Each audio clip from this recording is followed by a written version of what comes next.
¿Qué tan seguro estás de que el color que ves es el color que existe? No es una pregunta abstracta. Es la pregunta más concreta que puedes hacerte frente a una mariposa morfo azul.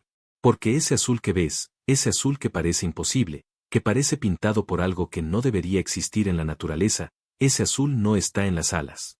No está en ningún pigmento. No está en ninguna molécula que lo produzca.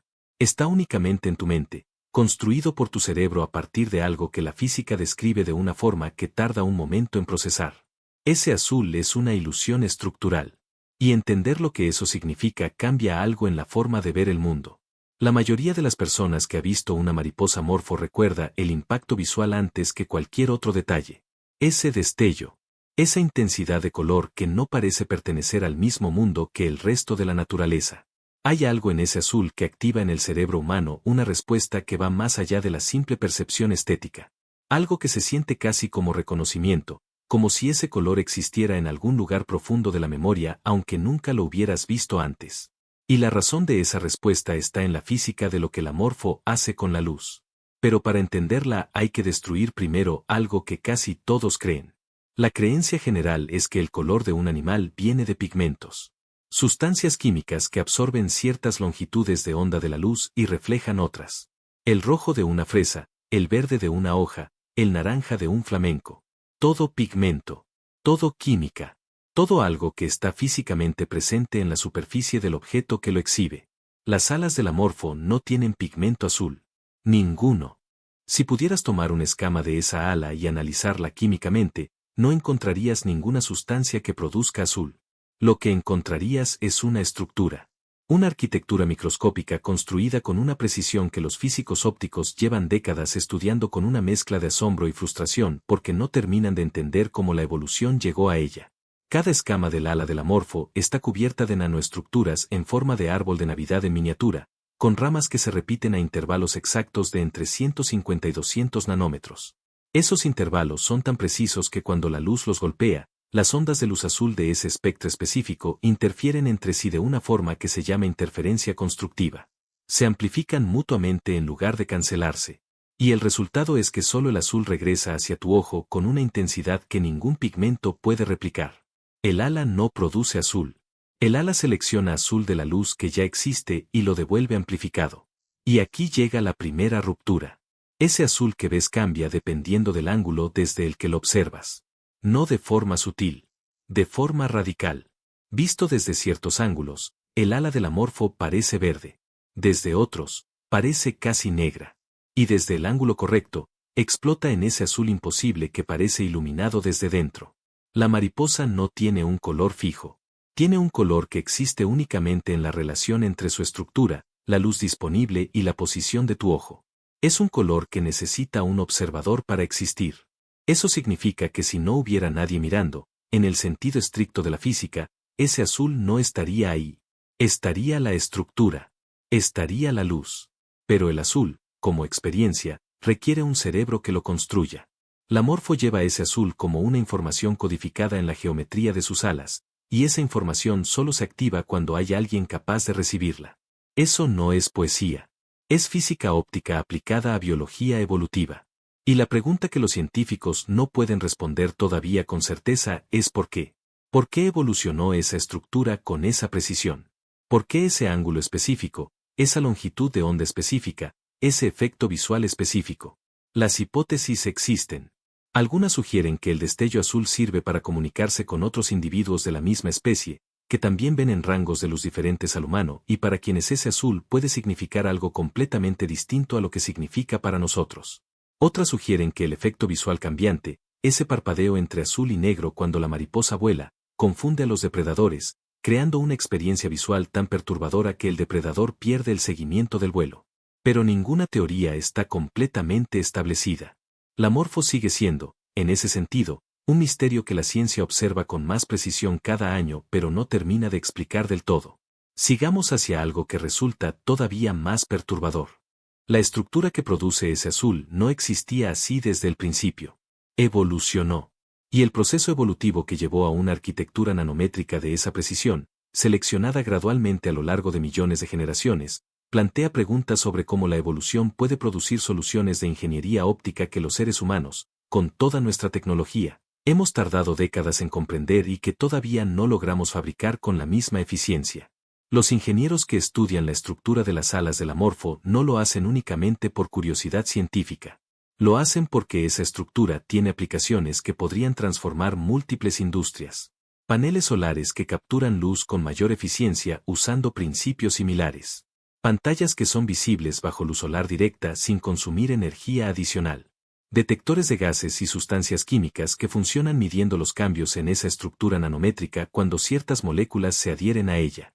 Una mariposa que evolucionó durante millones de años para producir un color inexistente está resolviendo problemas de ingeniería que nuestros laboratorios más avanzados intentan imitar sin lograrlo completamente. Y hay algo en eso que resulta difícil de procesar si te detienes a pensarlo realmente. Los humanos llevamos miles de años observando mariposas. Las hemos pintado, coleccionado, estudiado, admirado. Hemos construido mitologías enteras alrededor de su transformación. Y durante todo ese tiempo, lo que realmente estaba en sus alas, la solución de ingeniería óptica más sofisticada que produce la naturaleza a esa escala, estaba frente a nuestros ojos sin que tuviéramos las herramientas para verla. Aquí llega la segunda ruptura. Y esta es más inquietante que la primera. La Morfo ve su propio azul de una forma completamente diferente a como tú lo ves. Los ojos de las mariposas detectan longitudes de onda que el ojo humano no puede percibir, incluyendo el ultravioleta. Eso significa que cuando una morfo mira a otra morfo, lo que ve no es el azul que tú ves. Ve algo adicional, algo superpuesto sobre ese azul, información codificada en frecuencias de luz que para nosotros son invisibles. El patrón completo de las alas de la morfo, el mensaje visual real que transmite a sus congéneres, es algo que ningún ser humano ha visto jamás. Hemos fotografiado sus alas en ultravioleta y hemos visto que hay patrones adicionales, estructuras que no son visibles en luz normal, marcas que probablemente comunican información sobre la especie, el sexo, el estado reproductivo, posiblemente incluso la salud del individuo. Todo eso está ahí. En esas alas que creímos conocer completamente durante siglos. Un mensaje completo, dirigido a otros seres, en un lenguaje visual que existe en frecuencias que nunca hemos podido ver directamente. ¿Cuántas conversaciones han tenido lugar frente a nuestros ojos, en un idioma de luz que simplemente no podemos percibir? Pero aún hay más. Porque la historia del Amorfo no termina en sus alas. La transformación que produce este animal, el proceso que va de oruga a mariposa, es uno de los fenómenos biológicos más extraordinarios y menos comprendidos que existen. No en el sentido poético habitual de la metamorfosis como metáfora de cambio. En el sentido literal, biológico, casi perturbador de lo que realmente ocurre dentro de esa crisálida. Cuando la oruga del Amorfo forma su crisálida y el proceso de transformación comienza, lo que ocurre no es un reordenamiento gradual de tejidos. Lo que ocurre es que la mayor parte del cuerpo de la oruga se disuelve. Se convierte literalmente en una sopa de células indiferenciadas, un material biológico sin estructura definida, sin órganos reconocibles, sin forma. Y de esa sopa, a partir de grupos de células llamadas discos imaginales que permanecieron intactos durante toda la vida larval esperando ese momento, se construye un organismo completamente diferente. No es una transformación. Es una disolución seguida de una construcción nueva. Y aquí está la tercera ruptura, la más perturbadora de todas. Hay experimentos científicos que sugieren que la mariposa recuerda cosas que aprendió siendo oruga. Si eso es cierto, y los estudios son lo suficientemente rigurosos como para tomarlo en serio, aunque todavía estén en discusión en la comunidad científica, significa que alguna forma de memoria sobrevive al proceso en que la mayor parte del cuerpo se disuelve completamente. Que existe algo, todavía no sabemos exactamente qué ni cómo, que persiste a través de la disolución y llega al otro lado de la metamorfosis intacto. Una experiencia que sobrevive a la destrucción del cuerpo que la tuvo. Los neurocientíficos que estudian este fenómeno no tienen todavía una explicación satisfactoria. No se sabe con certeza dónde reside esa memoria durante el proceso de disolución. No se sabe si los discos imaginales la almacenan de alguna forma. No se sabe si existe un mecanismo de transferencia que aún no hemos identificado. Es uno de esos misterios que la ciencia moderna observa con un desconcierto que rara vez se admite en público. La morfo azul emerge de ese proceso con alas que producen un color que no existe, ojos que ven frecuencias invisibles para nosotros y posiblemente memorias de una vida anterior que sobrevivieron a la disolución de casi todo su cuerpo. Y vive apenas unas pocas semanas. Toda esa complejidad, toda esa historia evolutiva de millones de años, toda esa ingeniería óptica que nuestros laboratorios intentan replicar, toda esa capacidad visual que supera la nuestra en dimensiones que no podemos percibir directamente, concentrada en un organismo que dura menos que un mes en su forma adulta. Eso dice algo sobre la naturaleza del tiempo y la complejidad que resulta difícil de articular pero imposible de ignorar una vez que lo piensas. Y luego está lo que los humanos estamos haciendo con todo esto. Las selvas tropicales donde vive la morfo azul, principalmente en América Central y del Sur, están desapareciendo a una velocidad que los ecólogos describen con una terminología que preferirían no ser necesaria. Fragmentación de hábitat, pérdida de corredor biológico, colapso de microclimas locales. Palabras técnicas que describen algo muy concreto. Los lugares donde la morfo puede existir están reduciéndose, separándose, calentándose, cambiando de formas que este animal, que evolucionó para condiciones específicas durante millones de años, no puede seguir. Y cuando desaparece la morfo, no solo desaparece una mariposa. Desaparece un sistema de polinización específico. Desaparece un nodo en una red de relaciones ecológicas que llevó millones de años formarse. Desaparece la única solución conocida en la naturaleza a ciertos problemas de óptica que los ingenieros humanos todavía no han resuelto completamente. Desaparece también algo más difícil de cuantificar.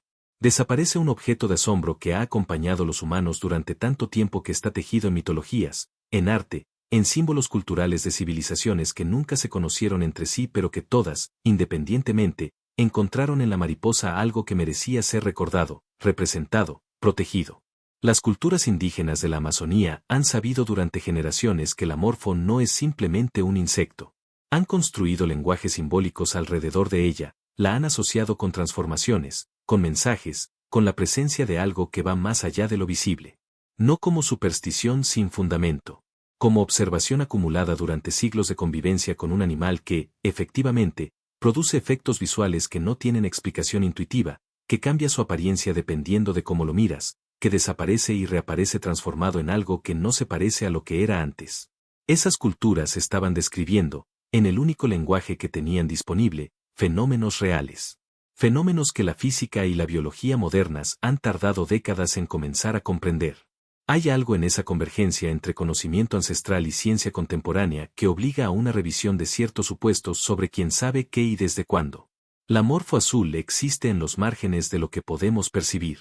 Su color más característico no es un color en el sentido convencional. Su visión alcanza frecuencias que la nuestra no puede registrar.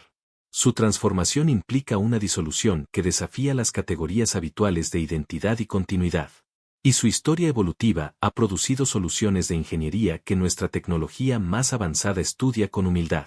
Todo eso, concentrado en algo que pesa menos de 1 gramo y que vive pocas semanas en un bosque que estamos destruyendo sin comprender del todo lo que perdemos cuando lo hacemos. Esta noche, si tienes la oportunidad de estar en un lugar donde la oscuridad es real, donde la luz artificial no domina el horizonte, detente un momento antes de entrar. Porque en esa oscuridad, en esos márgenes donde la luz del día ya no llega pero la noche todavía no es completamente oscura, puede haber una morfo posada en algún lugar cercano. Invisible en ese momento. Con sus alas cerradas, mostrando el lado marrón que no deslumbra, que no llama la atención, que existe precisamente para no ser visto. Esperando la luz del amanecer para volver a producir ese azul que no existe en ninguna molécula de su cuerpo pero que aparece, con una intensidad que no debería ser posible, cada vez que la luz correcta llega desde el ángulo correcto. Y entonces, antes de que ese pensamiento se disuelva como la oruga en su crisálida, queda una pregunta que no tiene respuesta fácil y que probablemente no debería tenerla. Si el color más extraordinario que produce la naturaleza no existe en ningún pigmento, si está únicamente en la estructura y en la mente del observador, si requiere de alguien que mire para ser real, ¿cuántas otras realidades están esperando ahí afuera, perfectamente estructuradas, perfectamente codificadas, completamente invisibles, solo porque todavía no hemos desarrollado los ojos capaces de recibirlas?